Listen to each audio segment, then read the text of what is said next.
नीचे आग ऊपर जिंदगी, यह कहावत झरिया के लिए अक्सर कही जाती है। कोयला व्यापार, खनन और विस्थापन का दंश झेल रहा झरिया, जो कई फिल्मों में अलग अलग रूप से दिखाई बताई गई और जिस पर पूरे राज्य, पूरे देश और पूरी दुनिया की नजर हमेशा बनी रहती है। झरिया का एक परिचय राजनीतिक विरासत की लड़ाई को लेकर भी है। विरासत पूर्व विधायक सूर्यदेव सिंह की राजनीति की, उनके उत्तराधिकार की। इस बार भी सिंह मेंशन और रघुकुल घराने की दोनों बहुएं एक दूसरे के आमने सामने हैं। दिलचस्प है कि पिछले 9 बार से ये झरिया की जनता ने इसी परिवार से अपना विधायक निर्वाचित किया है। 77 से 4 बार खुद सूर्यदेव सिंह यहां से विधायक चुने गए। उनके निधन के बाद उनकी पत्नी कुंती देवी यहां से 2 बार विधायक रही। उनके बेटे संजीव सिंह यहां से 1 बार विधायक रहे।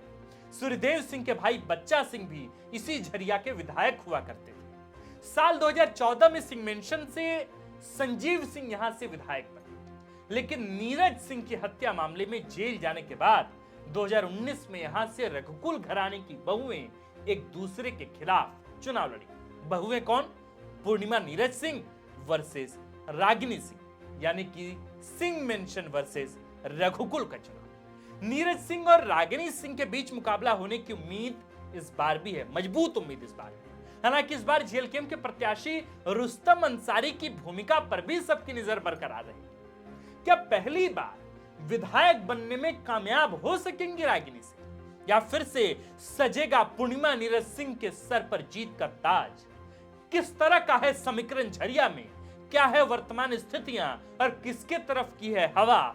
सभी सवालों का आज हम देने जा रहे हैं जवाब और बताने जा रहे हैं आपको कि झरिया से आखिर कौन जीत रहा है। नमस्कार, जोहार, हमारा नाम है आकाश आनंद और आप देखना शुरू कर चुके हैं झारखंड की राजनीति का सबसे विस्तृत विश्लेषणात्मक कार्यक्रम, जिसका नाम है सियासी कहानियां सीजन 2।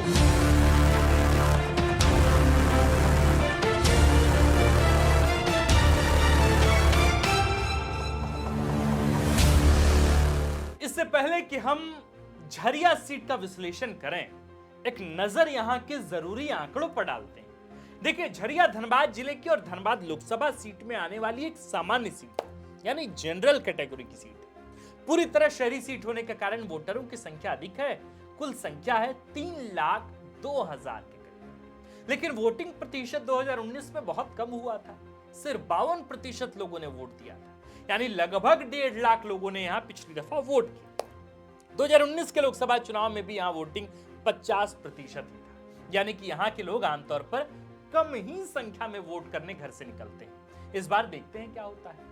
इन 1.5 लाख वोटों में से पूर्णिमा नीरज सिंह को पिछली दफा वोट मिले 79,786 वोट और रागिनी सिंह को मिले थे 67,742 वोट, यानी 12,000 का अंतर था। इसके अलावा झारखंड विकास मोर्चा के योगेंद्र यादव को 2,779 वोट और आजसू के अवधेश कुमार को 1,279 वोट मिले थे पिछले चुनाव में।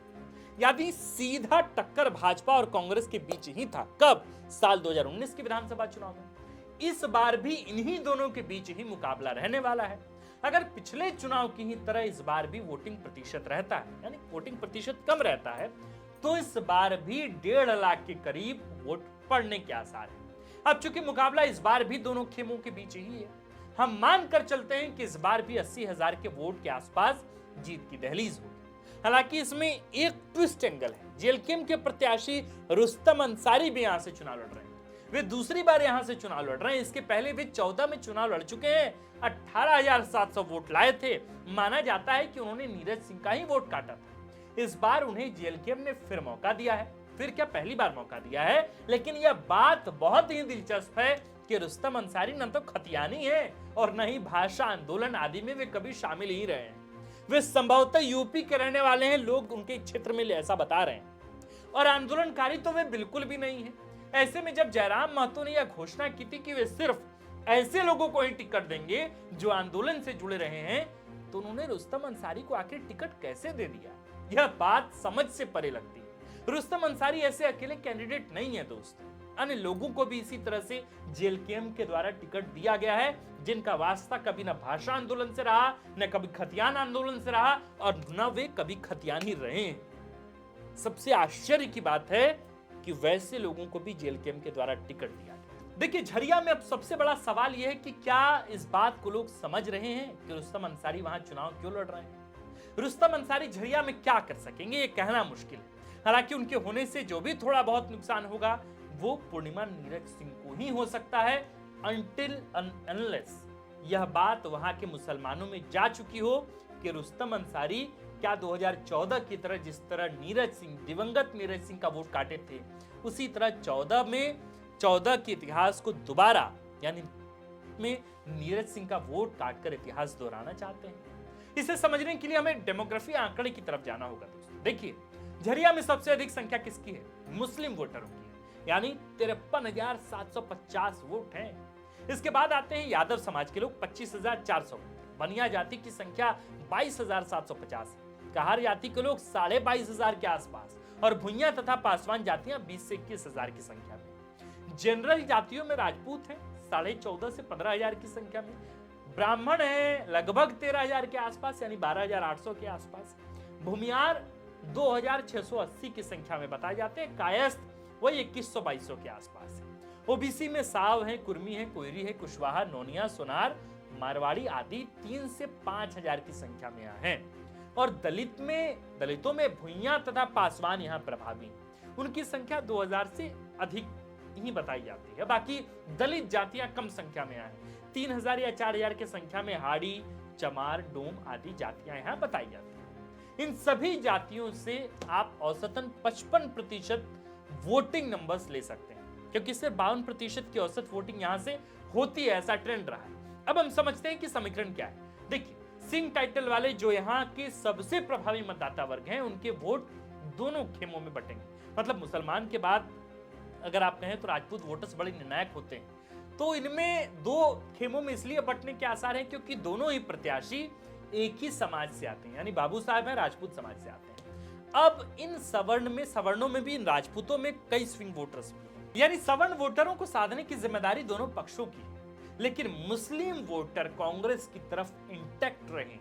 हालांकि जेएलकेएम ने एक मुस्लिम प्रत्याशी उतारकर पूर्णिमा नीरज सिंह के लिए थोड़ी मुसीबत जरूर खड़ी करने की कोशिश की है, लेकिन जैसा कि हमने बताया कि ऐसा लगता नहीं है कि रुस्तम अंसारी बहुत अधिक वोट काट पाएंगे पूर्णिमा नीरज सिंह। मुस्लिम समुदाय का बड़ा वोटर वर्ग कांग्रेस के पक्ष में जाता हुआ दिख रहा है। देखिए जहां तक मुस्लिम आबादी की बात है, मुस्लिम वोटरों की बात है, रुस्तम अंसारी को लेकर इस तरह के मैसेज वहां के कम्युनिटी में, मुस्लिम कम्युनिटी में जा चुकी।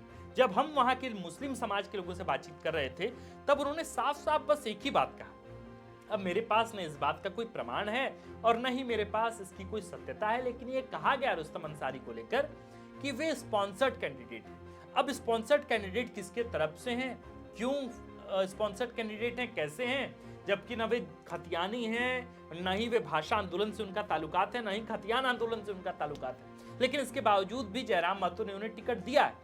क्यों दिया है, कैसे दिया है, इसको लेकर भी मुस्लिम समाज लगातार सवाल खड़े कर रहा है, पूछ रहा है कि क्या वाकई रुस्तम अंसारी 14 वाला इतिहास दोहराकर किसी एक पार्टी विशेष को फायदा पहुंचाने की फिराक में है क्या? अगर वाकई इस तरह के मैसेज मुस्लिम कम्युनिटी में पहुंचे हैं तो निश्चित तौर पर पूर्णिमा नीरज सिंह के लिए फायदे का सौदा हो सकता है, यानी कि पूर्णिमा नीरज सिंह के पक्ष में मुस्लिम एक बंद होंगे, एक तरफ होंगे। बात सिर्फ इतनी नहीं है, आदिवासी वोटरों का बड़ा हिस्सा भी पूर्णिमा नीरज सिंह के समर्थन में जाएगा। चूंकि आप जानते हैं यह संख्या यहाँ 15 से 20,000 के करीब बताई जाती है। अगर इनमें से 55% भी वोटिंग होती है, मतलब इनमें से 10,000 से 12,000 वोट कांग्रेस के खाते में आदिवासियों के जाते हैं, तो पूर्णिमा नीरज सिंह सेफ साइड में चली जाएंगी और यह अंतर शायद भाजपा प्रत्याशी रागिनी सिंह के लिए पाटना मुश्किल हो सकता है। देखिए मैया समान योजना के प्रभाव के तहत आदिवासी महिलाओं का वोट एक मुश्त झारखंड मुक्ति मोर्चा के पाले में आ सकता है, बशर्ते इस दिशा में झारखंड मुक्ति मोर्चा का प्रयास हो। और जब मैं ये वीडियो शूट कर रहा हूं, इसी दौरान कल्पना सोरेन पूर्णिमा नीरज सिंह के लिए झरिया में कैंपेनिंग कर रही है। बात सिर्फ इतनी ही नहीं है, एक और बात है। बात यह है कि रागिनी सिंह के लिए परेशानी का कारण बनने वाली हैं आसनी सिंह।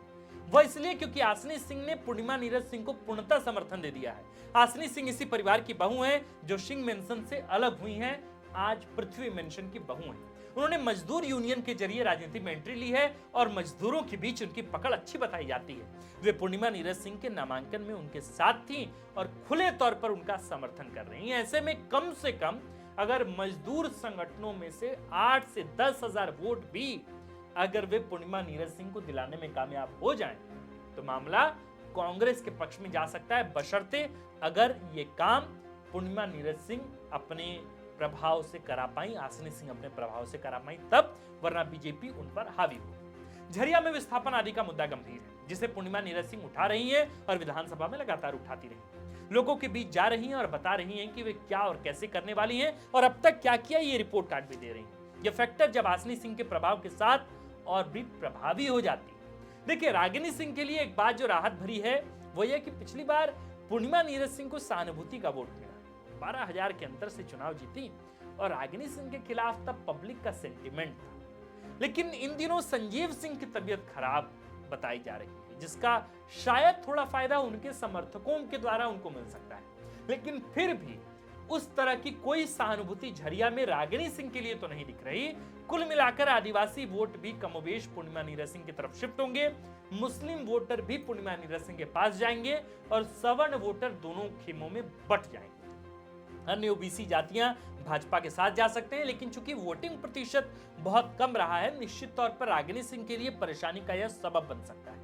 अगर वोटिंग प्रतिशत यहां बढ़ता है तो भाजपा के समर्थन में मामला जाता हुआ दिखता है, स्थितियां रागिनी सिंह के लिए राहत भरी हो सकती हैं, तब मुश्किलें पूर्णिमा नीरज सिंह के लिए पैदा हो। लेकिन जातीय आंकड़े पूर्णिमा नीरज सिंह के साथ नजर आते हैं इस वोटिंग पैटर्न के साथ। दोस्तों, झरिया की राजनीति अब थोड़ी बदली है, पुरुषों की लड़ाई अब महिलाओं के हाथ में है और अब उनकी अपनी क्षमता और काबिलियत पर लोगों को यकीन करना है। पूर्णिमा नीरज सिंह ने पहली बार बाजी तो मार ली है साल 2019 के विधानसभा चुनाव, लेकिन इस बार क्या होगा इसका हमने आपको विश्लेषण करके बता दिया है। इस सीट में जो आंकड़े आए, जातिगत आंकड़े, पैटर्न, वोटिंग परसेंटेज, उन सब के बिना पर मैंने आपको बात बताई है। तो आपको ये वीडियो कैसा लगा हमें कमेंट कर बताएं। बाकी अब देख रहे थे द फोर्थ पिलर, हमारा नाम आकाश आनंद है, कैमरे के पीछे है विक्की। शुक्रिया।